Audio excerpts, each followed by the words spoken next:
தினந்தோறும் யூடியூப் சேனல்ல பார்க்கிறவரை என்னுடைய மாநில துணை பொதுச்செயலாளர், கழக துணை பொதுச்செயலாளர். அவர் முன்னாடி எங்களை பேச சொன்னா நாங்க எப்படின்னா பேச முடியும்? கையும் ஓடல, காலம் ஓடல.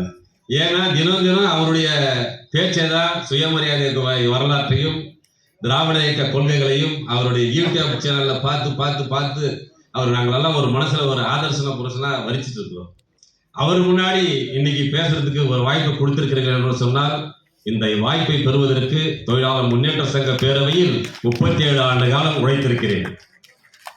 ஒரு பணிமனையிலே அடிமட்ட செயற்குழு ஆரம்பித்து இன்றைக்கு பேரவையிலே ஒரு துணைத் தலைவராக வளர்ந்து இருக்கிறேன் என்று சொன்னால், அது பேரவை பொதுச் செயலாளர்களுக்கு எனக்கு வழங்கியிருக்கிற ஒரு வாய்ப்பை என்பதையும் தெரிவித்துக் கொண்டு, இங்கே பேசியவர்கள் எல்லாம் சொன்னார்கள், இந்த அரங்கத்தில் இருக்கிற குடியிருக்கிற தோழர்களில் 90% பேர் போக்குவரத்து கழக தொழிலாளர்கள்.